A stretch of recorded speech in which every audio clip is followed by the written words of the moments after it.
10 horas e 28 minutos, 22 graus e 3 décimos é a temperatura em Lajeado, chegando o Direto ao Ponto.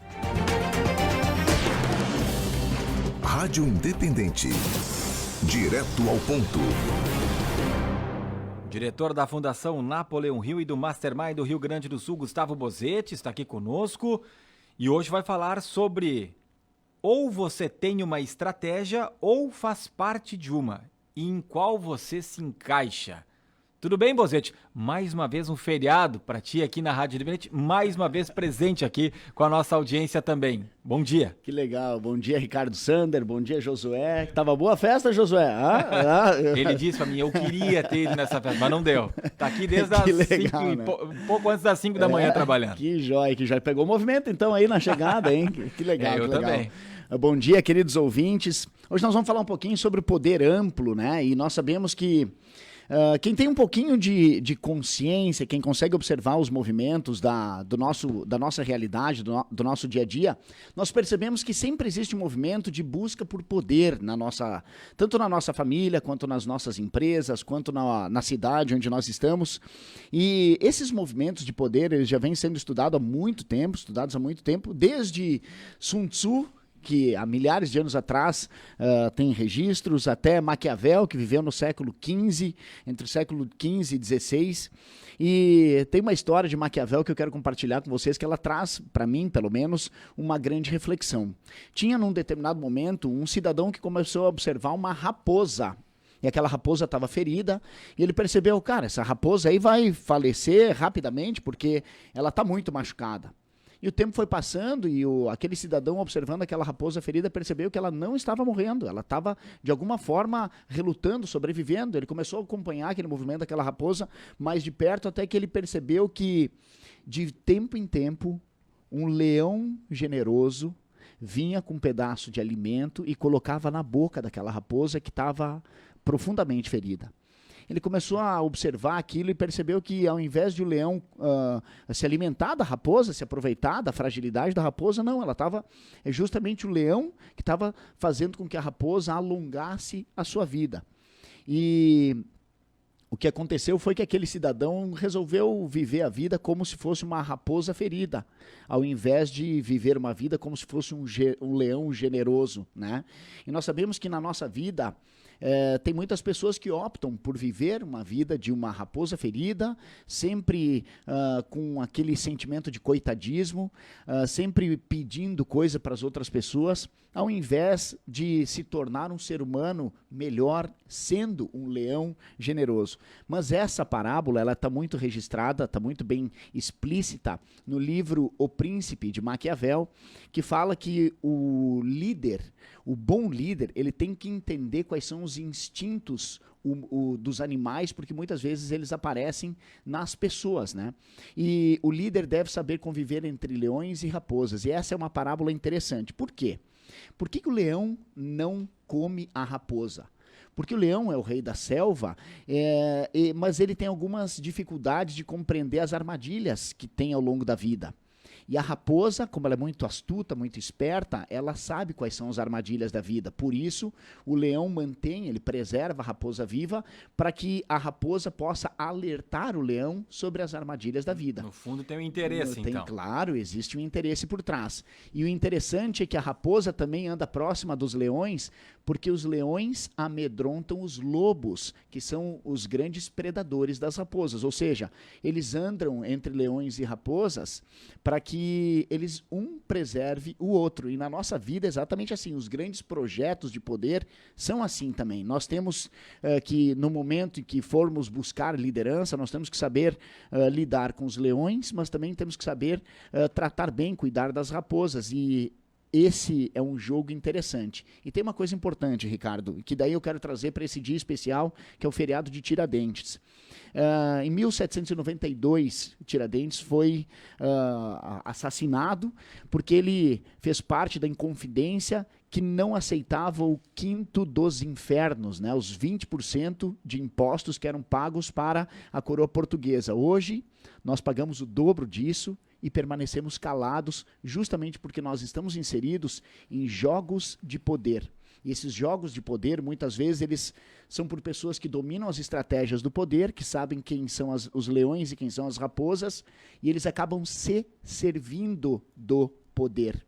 E nós, pessoas de bem, muitas vezes ficamos calados diante dessas altas taxas tributárias, diante desses movimentos que nós percebemos que não devolvem para a população o retorno adequado. Então, nós temos que saber lidar entre leões e raposas, mas tomar cuidado para não ser massa de manobra, porque ou nós temos a nossa estratégia, ou nós fizemos parte de uma estratégia de alguém. Lá atrás a busca foi para não pagar, né, esse valor, esse imposto, enfim, para Portugal. Hoje a gente paga para o nosso próprio governo e não vê isso ser transformado em melhorias, né, em desenvolvimento, em saúde, em tantas riquezas aí que deveríamos ter. Ou talvez parte seja utilizado, né? Porque muita gente fala, por exemplo, do SUS. O SUS é um sistema muito bem elaborado. Ele, na prática, ele não funciona tão bem, mas ele é algo que muitos países não têm. Mas voltando à questão da estratégia. E aí você fala, ou você tem uma estratégia ou faz parte de uma. Eu tenho certeza que a maioria das pessoas não tem uma estratégia. Eu não sei quanto você percebe isso nos cursos, né, do Mastermind, enfim, falando com as pessoas. Talvez pessoas até possam ter metas. E essa pessoa que não tem a sua estratégia, como é que ela faz parte disso? Ela faz parte de estratégia de quê, então? E como é que a pessoa percebe isso e pode lidar com isso, até criar a sua estratégia no dia a dia? Essa é uma ótima pergunta, né, Ricardo? Nós sabemos que as pessoas que têm direção na vida, elas são muito mais assertivas no seu processo decisório. Elas sabem exatamente como elas têm que se comportar no momento presente para colocar as mãos no objetivo que elas buscam no futuro. Porém, algumas pessoas elas acabam sendo manipuladas justamente por não ter um objetivo. São pessoas que tomam decisões muito mais impulsivas, são pessoas que compram, assumem compromissos, se endividam, sem saber exatamente se vão utilizar aquele produto ou não. São pessoas que estão inseridas dentro de uma empresa, mas não têm uma perspectiva, não têm uma ambição de crescer na vida, e elas acabam agindo conforme a situação seja conveniente, agindo por conveniência na sua vida. Quando nós temos um objetivo, um planejamento, uma meta na nossa vida, nós nos movimentamos com uma direção. Nós sabemos que um movimento pequeno dado hoje, um passo pequeno dado hoje, ele vai nos levar lá no médio e no longo prazo a busca de uma direção, a colocar as mãos em algo que nós buscamos. E isso tudo exige estratégia. Se eu saio daqui e quero ir para um destino, eu tenho que saber quais são os movimentos que eu preciso fazer para chegar naquele destino. Senão eu corro o risco de ficar andando em círculos sem ter uma direção na vida. Ter uma estratégia significa saber o que nós queremos da vida. E aí a gente se movimenta dentro dessa estratégia. É lógico, né, que muitas vezes nós temos que ter uma microestratégia dentro de uma estratégia macro, para que a gente possa ser mais assertivo nos nossos movimentos e colher o que a vida tem de melhor para oferecer. Né? E falando de estratégia, tem também as ações. As pequenas ações que a gente tem na vida podem resultar em grandes mudanças, né, dentro dessa linha que você traz. Eu até vou trazer um exemplo de um amigo meu que numa viagem a lazer com um grupo de amigos, pelo jeito dele, pela forma de ele se expressar, de buscar as coisas, era uma pessoa que puxava a frente daquele grupo. E também estava trabalhando em determinada área, no caso, engenharia, né? Construção. Mas ele fazia aquilo do instinto dele, da forma dele de lidar, e tinha o seu emprego quando, de repente, lá pelas tantas, ele resolveu mudar de vida, voltar para a região onde ele morava e sair de onde ele estava morando, longe da família. E surgiu uma oportunidade com uma outra pessoa que estava naquele grupo, porque ele não tinha uma afinidade tão grande.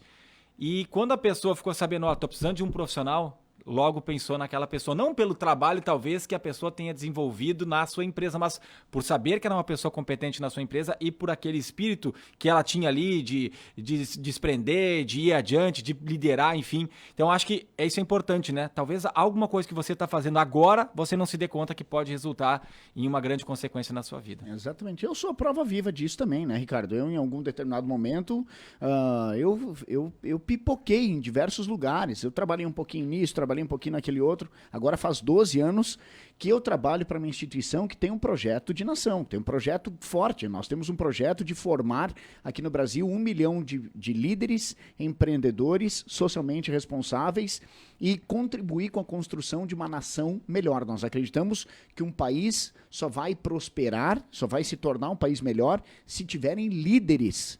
São os líderes que são o elo de ligação entre uma cultura próspera e as pessoas que precisam ser conduzidas, né? São os líderes que vão construir isso.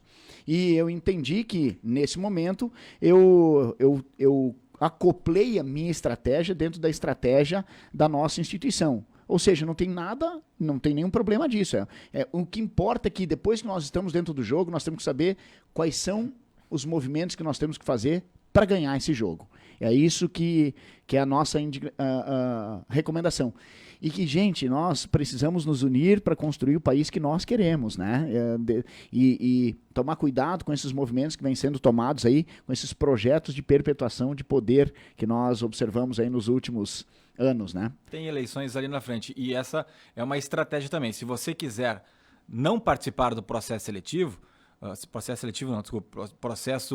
eleitoral, se você não quiser votar, esses dois candidatos que tem, chegando lá no segundo turno, né? Se chegarmos ao segundo turno, seja para o governo do estado, para o Brasil, não, então não me serve. E se você não votar, você vai estar dando a chance de outras pessoas escolherem para você, ou se você não votar já no primeiro turno e assim por diante.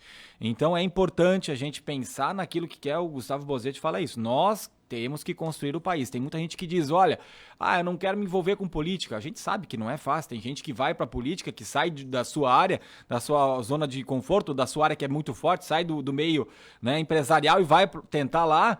E muitas vezes acaba se decepcionando e sai depois. Mas muitos vão lá e esses que conseguem fazer muitas vezes a diferença. Então, é isso, para refletir também, pensar naquilo que vem ali na frente no mês de outubro. Valeu, Bozzetti, um bom feriado. Valeu, obrigado igualmente. Boa narração, vai narrar o Tricolor, né, o Grêmio. Um abraço a todos. Valeu, Gustavo Bozzetti com o quadro Direto ao Ponto aqui no Troca de Ideias, agora 20 para as 11, 23